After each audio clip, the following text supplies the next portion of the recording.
안녕하세요. 소아청소년과 전문의 하종입니다. 소금을 적게 먹는 것이 건강에 좋을까요? 소금을 제한하지 않는 것이 건강에 좋을까요? 소금을 많이 먹어도 건강에 별 문제가 없는 것일까요?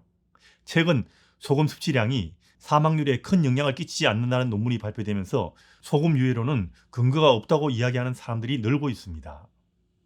소금이 문제가 없다는 연구 논문들이 있으니 이제는 소금을 많이 먹어도 문제가 없고 아이들 음식에도 이제는 소금을 마음 편하게 사용해도 되냐고 묻는 부모도 있습니다. 짜게 먹지 말라는 것을 대국민 사기극이라든지 의사들이 돈 벌기 위한 음모라든지 하는 말들을 하는 사람들이 있습니다.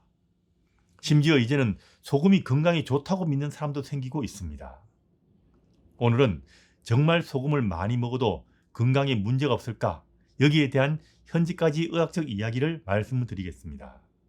소금이 문제가 없다는 논문이 발표되었다고 이제 소금의 유해론이 근거 없는 음모론에 불과한 것으로 밝혀진 것일까요? 애석하게도 그건 아닙니다. 소금을 많이 먹는 것과 사망률이 상관이 없다고 발표된 이후에도 저명하고 신뢰할 수 있는 수많은 국제적인 의학 저널에서는 지금도 소금의 위험성에 대한 수많은 연구 논문을 찾아볼 수 있습니다. 세계보건기구는 지금도 소금의 위험성에 대해서 경고하고 있고요. 어른들의 경우 하루 나트륨을 2000mg 이하, 소금으로 말하면 5g 이하로 먹는 것을 권장하고 있습니다. 소금은 많이 먹는 것이 건강에 좋지 않기 때문에 너무 많이 먹지 말라고 말하는 겁니다. 미국의 경우는 14세 이상의 성인 남녀의 경우 만성질환을 줄이기 위해서 나트륨의 만성질환 감소 섭취량이라는 것을 이야기하는데 하루 최대 섭취량을 나트륨 2300mg을 넘기지 않는 것으로 권장하고 있습니다. 그럼 이렇게 기존의 의학 지식과 다른 내용을 담은 최신 연구 논문들이 나오면 어떻게 해야 될까요? 기존의 의학 지침과 다른 논문이 나오는 경우라도 특별한 경우가 아니라면 새로 나온 연구 논문을 따르기보다는 기존의 의학 지침을 따르는 것이 우선입니다. 소금의 경우도 과거부터 일부 논문에서는 소금이 문제없는 것으로 결과가 나오기도 하지만 현재까지 밝혀진 수많은 연구 논문들과 의학 전문 기관들과 의료대학에서의 현재의 결론은 한결같습니다. 소금 많이 먹지 말라는 겁니다. 현재까지 밝힌 의학적 지식에 근거한 이야기입니다. 연구 논문은 지침과 다릅니다. 연구 논문이란 것은 단면을 보여주는 것이기 때문에 몇 개의 논문이 나왔다고 해서 바로 지침이 바뀌지 않습니다. 그렇게 바꾸어도 안 되는 것이고요. 논문이 나오면 검증 단계를 거치고요. 전문가와 전문가 단체들이 다른 수많은 변수를 고려해서 오랜 세월에 걸쳐서 적정선을 찾아서 지침을 만들게 됩니다. 여러분들이 관심을 가져야 할 것은 연구 논문이 아니고요. 이 의학적 지침입니다. 다시 말해서 의학 지침은 오랜 세월을 두고 수많은 연구 논문들과 수많은 의학 전문가들의 경험을 종합해서 만들어진다는 것입니다. 그래서 내가 의학에 대한 전문가가 아니라면 나의 건강에 중요한 의학에 관한 한 연구 논문이 아닌 지침을 따르는 것이 굉장히 중요한 것입니다. 과거에도 소금이 문제가 없다. 심지어는 소금이 몸에 좋다는 연구 논문들이 좀 발표되었지만 소금을 많이 먹으면 문제가 된다는 논문들이 압도적으로 많고요. 이게 대다수 의사들의 임상 경험과 일치하므로 세계보건기구에서 소금 섭취를 제한하라는 겁니다. 혹시라도 최근에 제가 모르게 지침이 바뀌었나 찾아봤습니다. 세계보건기구인 WHO와 미국 CDC, 하버드대학교 의과대학, 영국의 국가기구인 NHS, 미국 심장학회, 미국 내과학회, 미국 소아과학회, 서울대학병원, 세브란스병원, 삼성의료원, 서울아산병원 이런 저명한 기구들과 병원에서는 지금도 소금 많이 먹지 말라고 권고하고 있습니다. 이 영상에서는 무염식과 의학적으로 필요한 경우에 하는 저염식을 이야기하는 것이 아닙니다. 대다수 보통 사람들이 먹는 음식을 이야기하는 것입니다. 소금은 당연히 우리 몸에 정말 굉장히 중요합니다. 소금 결핍은 정말 심각한 문제입니다. 우리 몸에 소금이 부족하게 되면 우리 몸이 제대로 기능을 하지 못하기 때문에 예전부터 소금은 정말 귀하게 여겨졌고요. 동물들 역시 소금이 부족한 지역에서는 본능적으로 소금을 구하기 위해서는 목숨을 걸 정도입니다. 그래서 소금은 반드시 섭취해야 되는 정말 중요한 것입니다.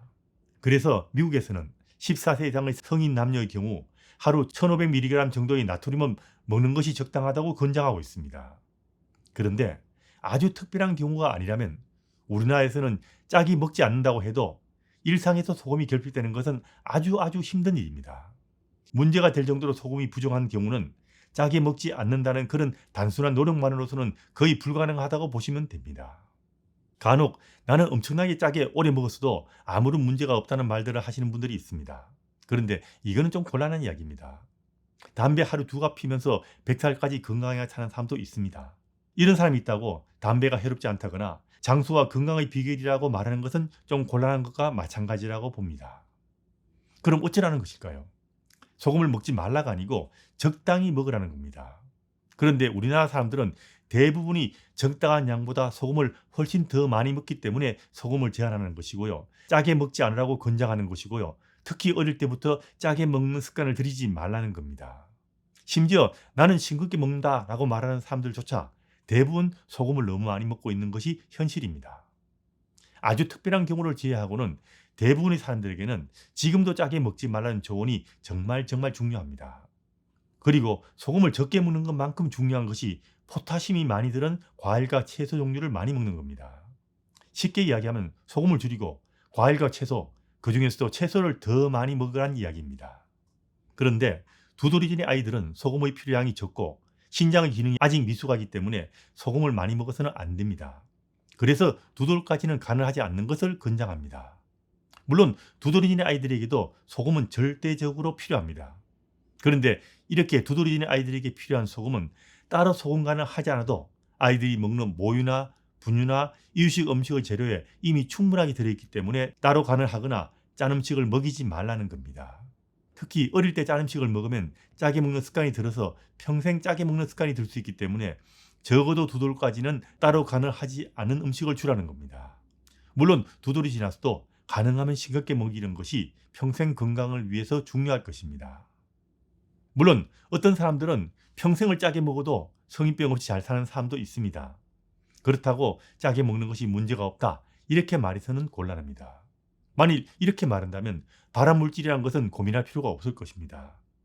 어느 정도의 발암물질에 노출되어도 문제가 없는 사람들이 대부분입니다. 만일 암에 걸릴 잠재적 위험성만으로 고민하는 사람이라면 짜게 먹지 마십시오. 짜게 먹으면 발암물질보다 훨씬 더 많은 사람들에게 더 실제적인 위험이 되는 수많은 병을 일으킨다는 것이 이미 입증되어 있습니다. 특히 단짠 음식을 주의하라 그러죠. 짜고 달게 먹는 것, 이것은 아이들은 물론 부모들의 노후 건강에도 정말 심각한 문제를 일으킬 수 있기 때문에 어릴 때부터 주의한다는 것 잊지 마시기 바랍니다. 이게 소금에 대한 최신 의학적 지견이고요. 현재까지 소금에 대해서 알려진 의학적 정설이고 세계보건기구는 물론 전 세계의 의학 전문가와 전문가 단체와 국가의료기구에서 공통적으로 권장하는 이야기입니다. 그럴 리는 없지만 소금에 대해서 새로운 사실이 밝혀져서 소금이 몸에 좋다라든가 건강에 문제가 없는 것으로 지진이 바뀐다면 당연히 새로 영상을 만들어서 올리겠습니다. 제 생각에는 소금을 마음 편하게 마음껏 먹으라 또는 소금이 건강에 좋다는 지침은 나올 리 없을 거라고 봅니다. 짜게 먹지 않는 것은 아이들과 여러분들이 평생 건강을 위해서 정말 중요하다는 것 잊지 마시기 바랍니다.